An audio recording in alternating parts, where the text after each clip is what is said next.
نحمدہ ونصلی علی رسولہ الکریم اما بعد۔ دوستو، حقوق العباد کا معاملہ بہت اہم ہے، اسی کے بارے میں مختصر سا کچھ عرض کرنا ہے۔ عام طور پر لوگوں کو اس کی پرواہ نہیں ہوتی، دینداری بس نماز اور کرتا اور داڑھی میں رہ گئی۔ حضرت سفیان ثوری رحمہ اللہ فرماتے تھے، اگر کوئی شخص اللہ تعالیٰ کی 70 نافرمانیاں لے کر قیامت کے میدان میں پہنچے تو یہ اس سے ہلکا جرم ہے کہ کسی بندے کا ایک حق اپنے ذمے لے کر میدان قیامت میں حاضر ہو، کیونکہ اللہ تعالیٰ بے نیاز ہے، اس سے معافی کی امید رکھی جا سکتی ہے، لیکن بندے چونکہ محتاج ہیں اس لیے ان کے حقوق کی ادائیگی کا خیال رکھنا اور حقوق العباد سے پاک ہو کر دنیا سے جانا بہت زیادہ اہم اور نہایت ضروری ہے۔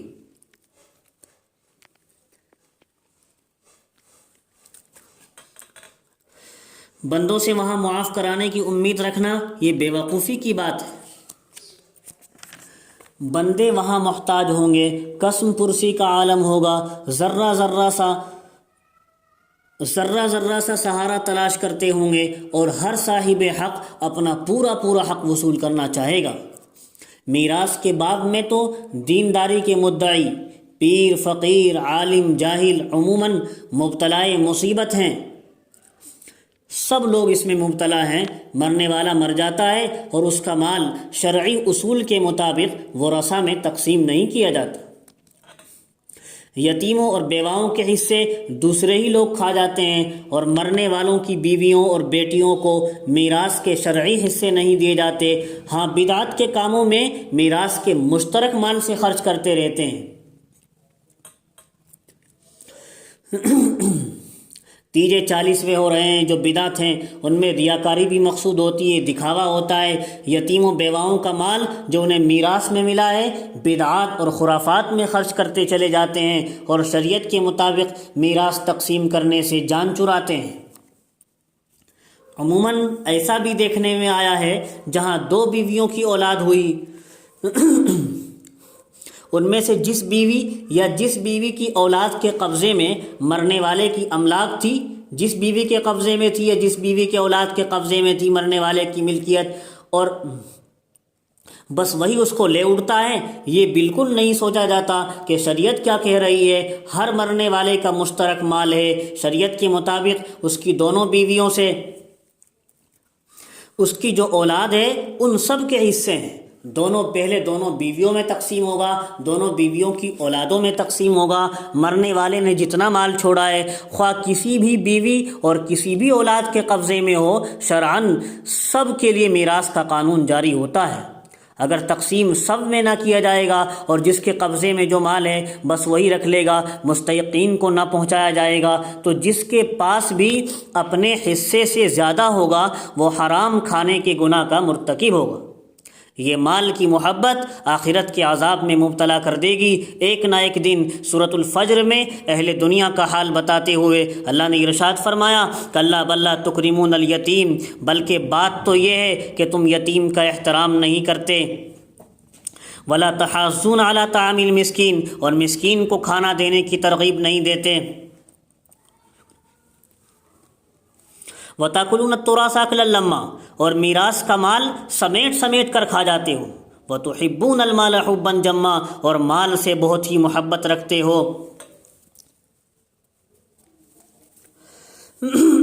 یہ مال کی محبت ہی یتیم کا اکرام نہیں کرنے دیتی۔ یتیم پر ظلم بھی ہوتا ہے، اس کا میراث والا حصہ بھی دبا لیا جاتا ہے اور دوسرے طریقوں سے بھی اس کی حق تلفی کی جاتی ہے۔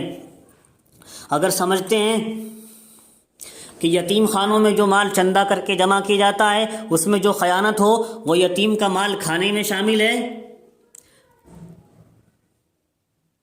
یتیم خانوں میں جو مال چندہ کر کے جمع کیا جاتا ہے اس میں جو خیانت ہو وہ یتیم کا مال کھانے میں شامل ہے، لوگ یہی سمجھتے ہیں۔ لیکن حال یہ ہے کہ میراث تقسیم نہ کرنے کی وجہ سے گھر گھر بھی یتیموں کا مال کھایا جا رہا ہے، اس کو برا نہیں سمجھا جا رہا ہے۔ ان الذین یاکلون اموال الیتامی، اللہ فرماتے ہیں بلا شبہ جو لوگ ظلماً یتیموں کا مال کھا لیتے ہیں یا دوسروں کی حق کھا لیتے ہیں وہ اپنے پیٹوں میں آگ ہی بھرتے ہیں، انما یاکلون فی بطونہم نارا، وہ اپنے پیٹوں میں آگ بھر رہے ہیں، جہنم کی آگ کو اکٹھا کر رہے ہیں، وسیصلون سعیرا، اور عن قریب دہکتی ہوئی آگ میں داخل ہو جائیں گے۔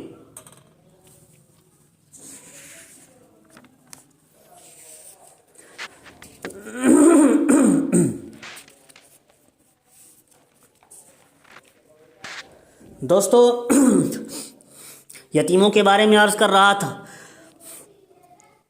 بس مختصر ایک بات پر بات ختم کرنی ہے۔ حضرت شیخ الحدیث مولانا زکریا نور اللہ مرقدہ نے اپنی آپ بیتی میں لکھا ہے، حضرت نے آپ بیتی جو کتاب لکھی ہے اس میں اپنی سوانح حیات، اپنی زندگی کے حالات خود تحریر کروائے ہیں کاتبوں سے۔ لکھتے ہیں آپ بیتی میں کہ حضرت حکیم الامت قدس سرہ کے والد کی 2 بیویاں تھیں۔ اپنے والد کی وفات کے بعد انہیں خیال آیا، حضرت حکیم الامت تھانوی کے والد کی 2 بیویاں تھیں۔ اپنے والد کی وفات کے بعد حضرت تھانوی کو خیال آیا کہ ان بیویوں کے مہر میرے والد نے ادا نہیں کیے تھے، دونوں بیویاں بھی وفات پا چکی تھی۔ حضرت حکیم الامت قدس سرہ نے ان کے رشتہ داروں کا پتہ چلایا اور ان میں سے جس کو میراث پہنچتی تھی سب کو ان کا حق پہنچایا۔ جو والد کی بیویاں تھیں ان کے وارثین میں سے جو رشتہ دار موجود تھے ان کے وارث اور رشتہ داروں کا پہلے تو پتہ چلوایا کہاں رہتے ہیں کہاں ہیں، اور ان میں سے جس کو میراث پہنچتی تھی سب کو ان کا حق پہنچایا۔ ان میں جو وفات پا گئے تھے ان کی اولاد کو تلاش کیا اور حق دیا۔ ان میں سے ایک بیوی کاندھلا کی تھی، حضرت تھانوی کے والد کی ایک بیوی کاندھلا کی تھی، یعنی ان کی ایک والدہ، ان کے والد کی 2 بیویاں تھیں۔ اب یہ تو صراحت نہیں ہے آپ بیتی میں کہ حضرت کون سی بیوی سے پیدا ہوئے تھے، بس اتنا لکھا ہے کہ ان 2 بیویوں میں سے ایک بیوی کاندھلا کی تھی۔ ان کے کسی عزیز کے حساب میں 2 پیسے نکلتے تھے۔ جو بیوی کاندھلا کی تھی ان کے کسی عزیز کے حساب میں 2 پیسے نکلتے تھے، تو حضرت والا نے مجھے، حضرت شیخ زکریا لکھتے ہیں کہ حضرت تھانوی نے مجھے یعنی اس زکریا کو وکیل بنایا تاکہ ان کا حق پہنچا دوں۔ حضرت حکیم الامت نے حضرت شیخ زکریا کو وکیل بنایا اس بات کا کہ جس کے 2 پیسے نکلتے تھے ان کی بیوی کے ان کا حق میں پہنچا دوں۔ اصل بات یہ ہے کہ عام طور سے آج ہمارے اندر آخرت کی فکر ہی نہیں رہی،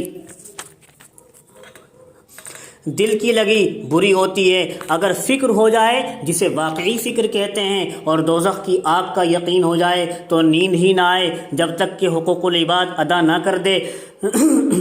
فکر تو بعد کی بات ہے، یقین ہی ہمارا کچا ہے جو یقین کہنے کے لائق نہیں ہے۔ اس لیے حقوق کی ادائیگی اور ادائیگی فرائض و واجبات اور اجتناب محرمات، نہ حقوق العباد کی ادائیگی ہم سے صحیح ہو رہی ہے نہ حقوق اللہ کی ادائیگی جس میں فرائض و واجبات ہیں، محرمات سے بچنا ہے، ان سب چیزوں کی ادائیگی صحیح نہیں ہو پا رہی ہے، ان کی طرف ہم توجہ نہیں دیتے۔ اللہ ہی کی توفیق سے سب کچھ ہوتا ہے، لہٰذا اللہ سے توفیق مانگے، حقوق العباد کی ادائیگی کی، حقوق اللہ کی ادائیگی کی، اور خود بھی کوشش کرے۔ اللہ مجھے بھی اور آپ کو بھی عمل کی توفیق نصیب فرمائے، آمین۔ وآخر دعوانا ان الحمد للہ رب العالمین۔